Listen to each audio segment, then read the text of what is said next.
can command me to believe in resurrection, judgment, and so on and so forth. To believe not as in something probable, but in a different sense, he underlines it twice.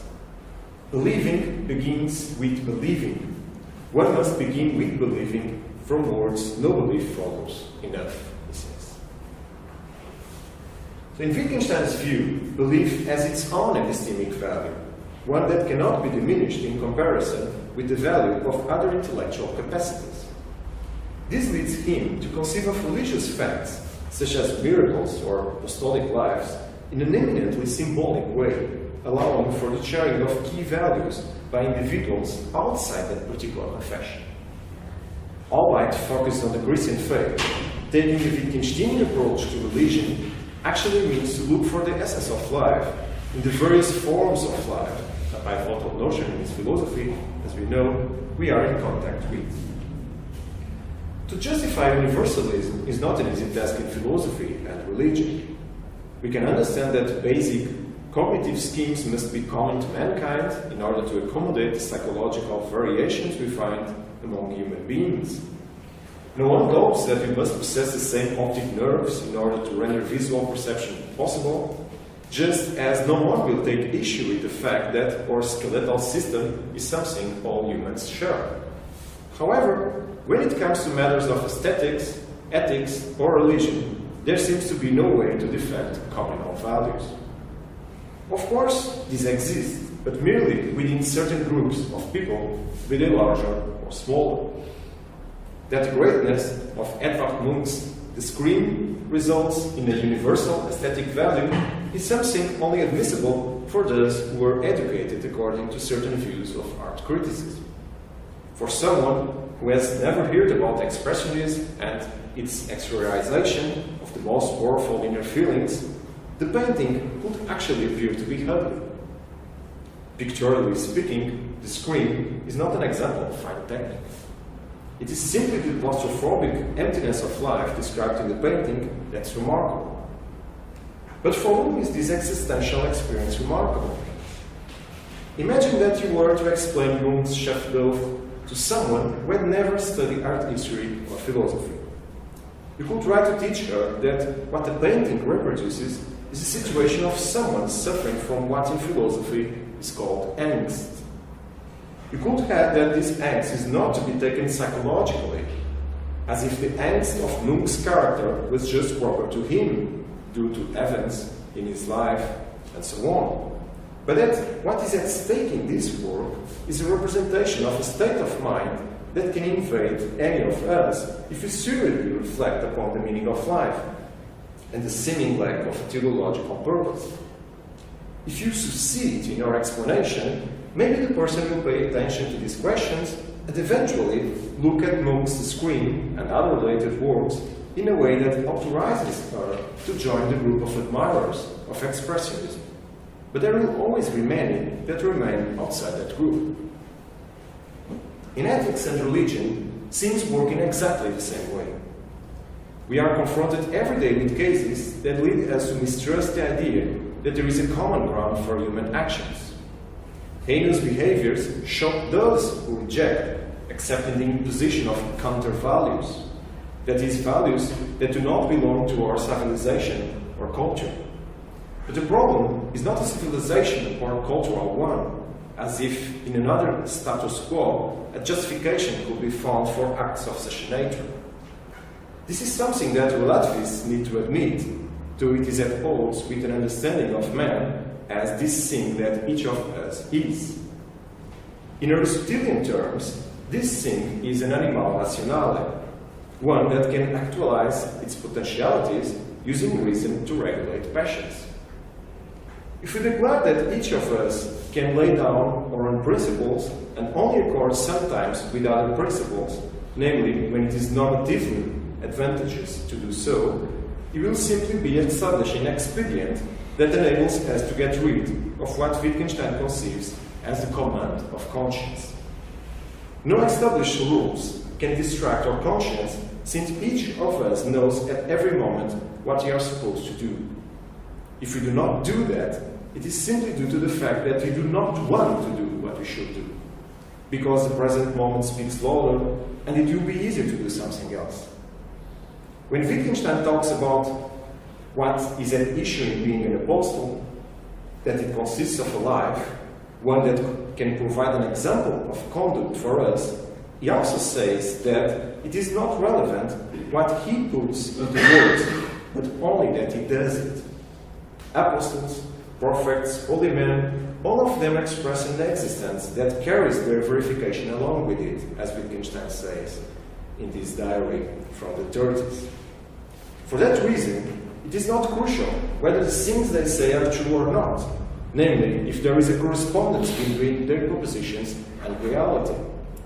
What matters is that their lives are true. When Wittgenstein ponders on miracles, he emphasizes not the extraordinary resulting fact, but the gesture behind it, the symbol that corresponds to it. It is consequently irrelevant whether the events believed to have happened by this or that religion have really happened. No one should believe so and so, this is Wittgenstein's view, simply in virtue of their historicity.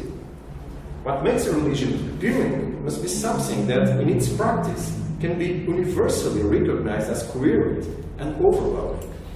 And it is Wittgenstein's conviction that these factors are by no means exclusive of a particular religious perspective. Now, few philosophers have made such a tremendous contribution to religious diversity, but strangely enough, it has taken long to be acknowledged and, more importantly, to be used. Wittgenstein's mature views on religion were substantially revealed through the publication of his lectures on religious belief given at Cambridge in the late 30s, and of Culture and Value, first released in 1977. However, it was only in the 80s and 90s that the debate around the Wittgensteinian understanding of religion enjoyed considerable development. Mainly thanks to the works of Kerr, Phillips, and Malcolm, Wittgenstein's later thought came to be regarded as an important inspiration for a new philological approach. This research line was then pursued with important approximations being made between Wittgenstein and different religious traditions. Some scholars have emphasized the role played by Wittgenstein's criticism of Fraser's explanatory hypothesis in anthropology for the understanding of mythology in primitive societies. What Wittgenstein proposes is that we describe their practice with the aim of illuminating our own, and not take this as a standard for an explanation of everything. Other authors have traced relevant connections between Wittgenstein and Judaism, which is contemplated as much in his writings as Christianity is. As is characteristic of his philosophy, he does not see unbridgeable gaps, but encouraging similarities. Moreover, the notion of form, or forms of life, has also been central in a number of studies on Wittgenstein. As I have shown elsewhere, the different ways he uses his expression in the late 30s includes a religious dimension, one that maintains the mystical search for the meaning of life present in the notebooks from the First World War and the Tractatus, but that is not fundamentally societal, in the sense that the individual looks at the world within the social practice of language.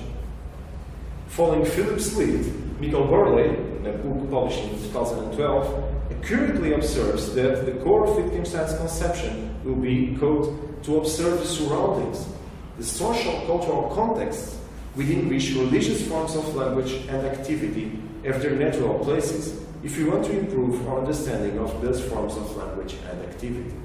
End of quote. The diversity of forms of life is not to be taken simply as cultural pluralism. What the plural manifestations of religiosity offer is in fact a shared sphere that receives different interpretations and expressions. As long as a common ground is maintained, all variations we can find do not represent definite ruptures with our own perspective. To consider forms of life as essentially closed within themselves is to forget that social practices are observable and understandable. Fully alien practices will be absolutely unrecognizable by us. We can call such and such claims into question, or have the right to refuse such and such practices because they may appear to us as misleading. The contemporary view that everything must be acceptable, which is a social appropriation of philosophical relativism, intrinsically rejects the possibility of seeing ethics or religion as fundamental. Wittgenstein was deeply concerned with the advent of a society without values, spent a great part of his life studying what makes us humans, despite the enormous differences between each of us.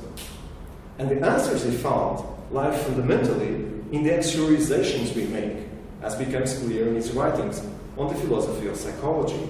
That is, the happiness or the sadness, the calmness or the suffering felt in regard to someone else. It becomes clear now, I think, why the main religious operator for Wittgenstein is conscience. A good or bad conscience does not depend on anything external, nor does it have any epistemic foundation. As stated in a remark collected in the last writings. But what's the difference between an attitude and an opinion? He asks. I would like to say the attitude comes before the opinion. Isn't belief in God an attitude? End of quote. But how does the Wittgensteinian proposal really work? Is it just a question of believing? At this point, it is important to have a closer look at the matter. Let us come back to the passage from Culture and Value mentioned above, and what Wittgenstein calls the certainty of this taking for true that constitutes religious belief. The notion of Fürwahrhalten was first introduced by Kant, but it made its way into Wittgenstein's writings through Frege's logical works. What is more interesting is that Frege himself did not use it with Kant specifically in mind. He was basically retrieving an idea found in Bolzano. In the third book of his Theory of Science, the Theory of Knowledge, Bolzano criticizes Kant precisely for having identified certainty with the necessary holding for true, which constitutes the corollary of a threefold mechanism of having an opinion, believing, and knowing. For him, our process of judgment should not be seen as stringently dependent on us, since it is somehow constringent. He actually describes knowledge as a judging that is ultimately independent of our holding something for true. On the contrary, Bolzano explicates, belief is inexorably dependent on us, although not held as merely subjective, and only those beliefs about which we are not absolutely confident constitute opinions, that is to say, expressions of our holding for true as such. What Bolzano wants is to eliminate the confusion he sees in the Kantian reduction of certainty as the upshot of knowledge to an objective and subjective sufficiency, with belief possessing only a subjective necessity. Frege, who, as we know, was early interested in establishing logic as a science, could not be more in agreement with Bolzano. His criticism of Kant made it possible for Frege to conceive of logical laws as inherently objective, the laws of taking to be true being characterized as simply psychological. The reception of Frege's anti-psychologism by Wittgenstein is problematic. Whereas the Tractatus has clear anti-psychological features in regard to logic, its mystical part, based on the resolute reading of the work, already denunciates a quasi-psychological frame, which will become evident in Wittgenstein's attempt in his later writings to locate logical processes in the multifarious spheres of human experience.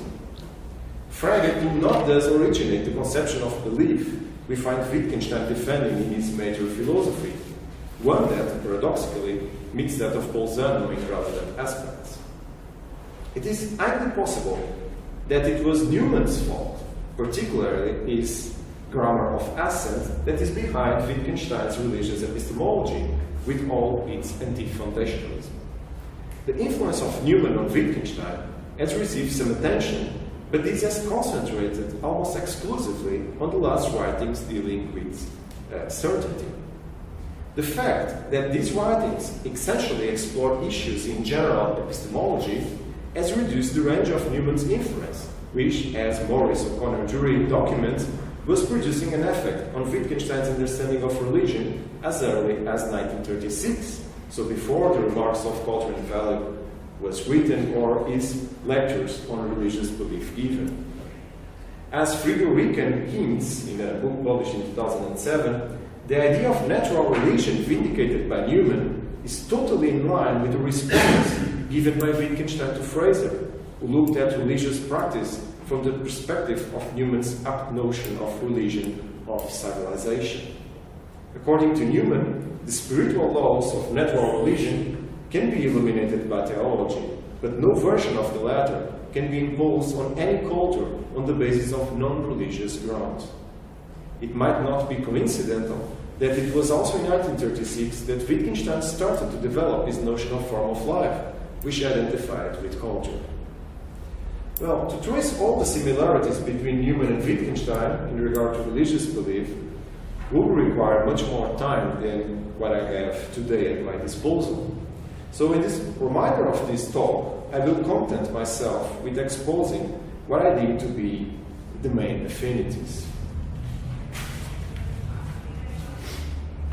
Newman shares with Wittgenstein the idea that, quote, conscience has a legitimate place among our mental acts and has a decisive role in our decision-making, not in its moral sense, understood in a normative way, but as a sense of duty, which is an imperative that comes from within. Newman writes, "After all, we puzzled to know what was meant by the moral sense, but everyone knows what is meant by a good or bad conscience. Conscience is ever forcing on us, by threats and by promises, that we must follow the right and avoid the wrong."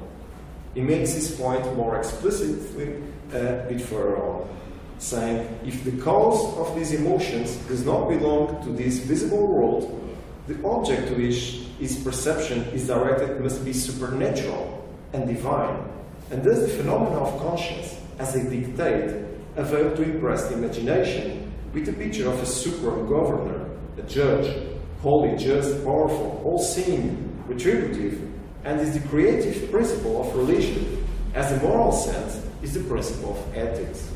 End of quote. Wittgenstein, for whom ethics and religion were virtually the same thing, will also talk about the supernatural in his lecture on ethics and the notebook entries that accompany it. Not only does he say in the lecture that, quote, ethics, if it is anything, is supernatural, and our words will only express facts, but also talks about, I quote again, the paradox that an experience, a fact, should seem to have supernatural value. End of quote. This supernatural has nothing to do with paranormal experiences.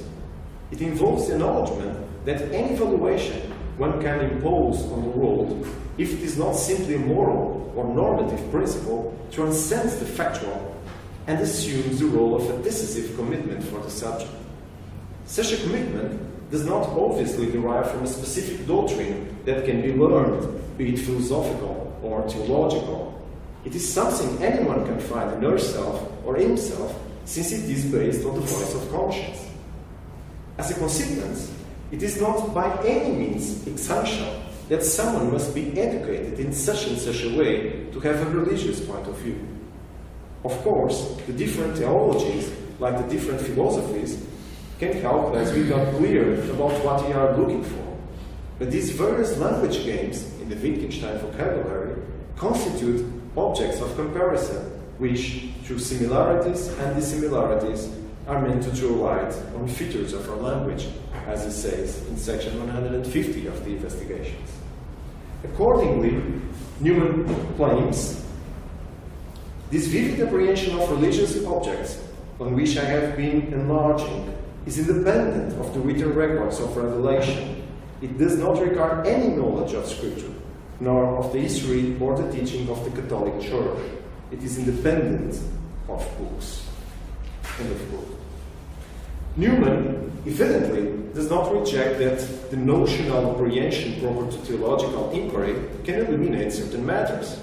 What he, like Wittgenstein, suggests is that it is only by means of our imaginative capacities that the religious can be fully apprehended. So, I come now to the conclusion. Wittgenstein, avoiding the fragilities of justifying Christian faith and its ethics through a belief in historical narratives of the Scriptures, as well as Fraser's intellectualism, exhibits an attitude of religious tolerance, certainly inspired by Nuno, in which the essential is what this or that belief symbolically expresses. Instead of explaining beliefs, we can describe them and measure their epistemic value by comparing the family resemblances they encode in different cultures or forms of life.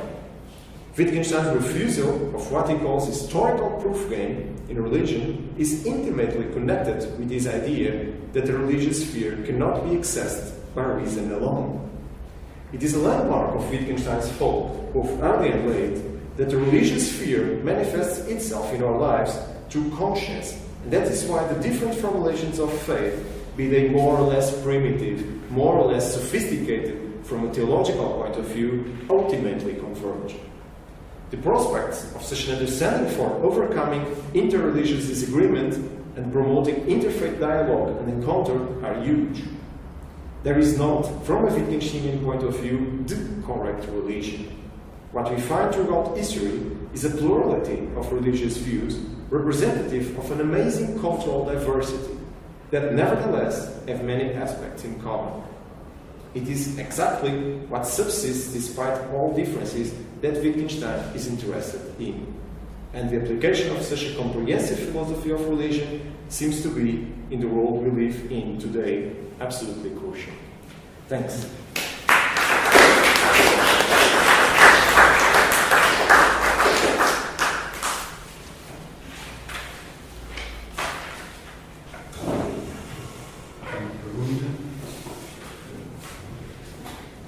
Thank you, Nuno. Could you just elaborate a little bit more, your conclusion that despite all plurality in religion, if you look at history, you find different manifestations, there is something common, shallow. If I'm not wrong, you mentioned fear, for instance, that the different religions are expressions of the same fear humans share. Features, perhaps.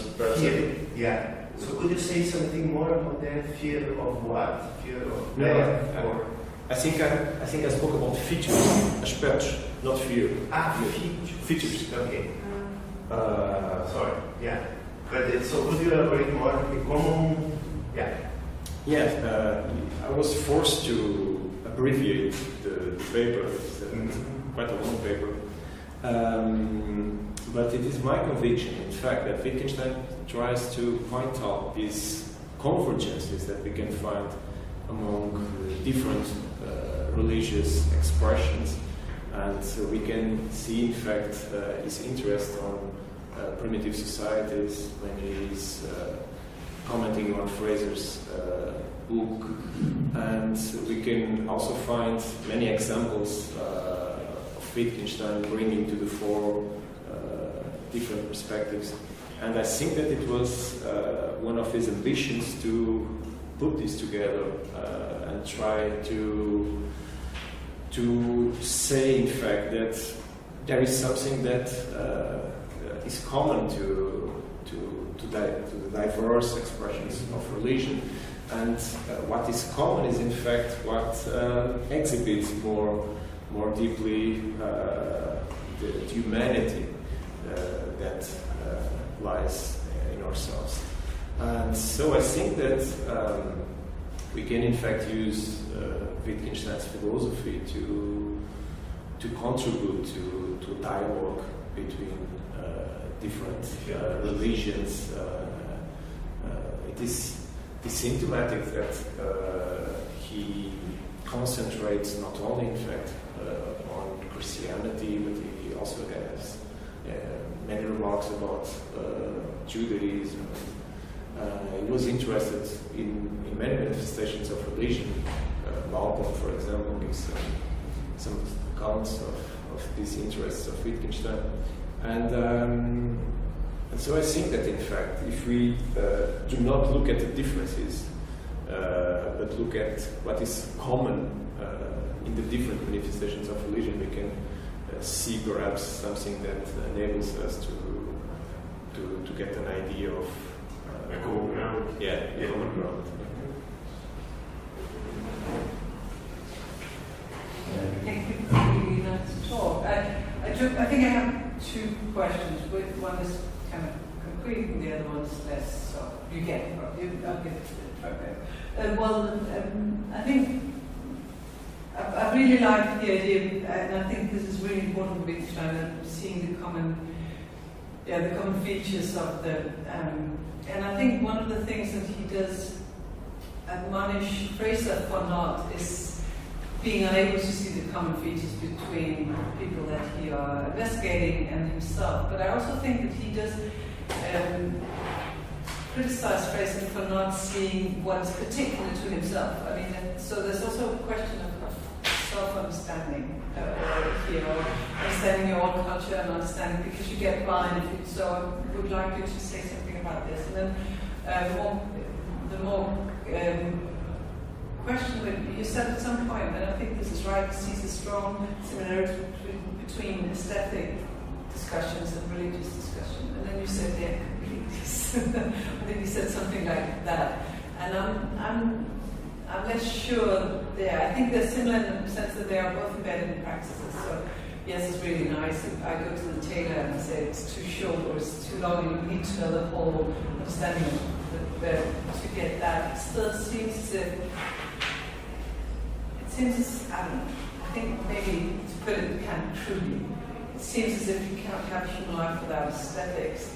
You seem to be able to have human life without religious belief. Or do you? I mean, I'm good percent for you. Do you think that's possible? Yeah. Thanks. Let's begin with the Fraser question. I think you are absolutely right. What disgusted more Wittgenstein when he was reading the Goldenbaum was Fraser's idea that one should interpret these people, these primitive societies, from the perspective, from the angle of our society. So Peter Lynch, who was already referred today in this workshop, some important remarks about this. In fact, we cannot simply interpret these societies. We should describe them instead. And that's why I think that Wittgenstein pays so much attention to Fraser, because he in fact saw in Fraser a tendency that is more deep than only in anthropology, perhaps a tendency also in philosophy more generally. As for the relationship between aesthetics and ethics and religion, of course, I mean, you are right, and that's why I brought this example into the talk. It seems easier to say that we share some ethical or moral values, even religious values, and aesthetics doesn't seem to be so crucial for our lives. So, I mean, it seems easier to say that I can do away with my aesthetic values in regard to this or that work of art than to do away, for example, with some ethical principle. But remember that already the Douglas Wittgenstein said that ethics is transcendental and that ethics and aesthetics are one. And I think that he continues to hold this position in his later philosophy. And of course that in aesthetics we do not have this very important operator, conscience, which he uses for the ethical and the religious understanding of mankind. But I think that the interaction we can see when looking at some works of art. I mean, the sensus communis, to use a Kantian expression, we can experience, perhaps give us some clue to what Wittgenstein was saying when he made ethics and aesthetics coincident, right? So I would say that in a certain sense, aesthetics or the aesthetical values are as fundamental as the ethical and religious values, because they are not absolutely a product of our society or of our culture. They must lie in themselves in a certain sense. So actually this has some connections, or lots of connections with your attempt to find an intermediate position, because this is also what is at stake in this work of mine. I would actually, because I agree completely on the aesthetic and ethics side. What at least I would have colleagues who would say, and I don't know if I would, that, but the religious case is different. So you can have human life with no religious. So they would accept that ethics and aesthetics is fundamental in spite of the religious case. It's just different because you can have human lives. That's true. That's true. I think that's also the reason why Wittgenstein made this strong connection between ethics and religion, because for him, in fact, leading an ethical life could be synonymous of leading a religious life. But as he said famously, I'm not a religious man, although I can come seeing everything from a religious point of view, right? So you can choose the way we look at reality, either from an ethical, but this ethical is not a rationalist view. He made this clear, for example, in a conversation with the Vienna Circle, when discussing Schlick's questions of ethics. But of course, I mean, if you are not called upon religion, the ethical perspective will remain absolutely intact.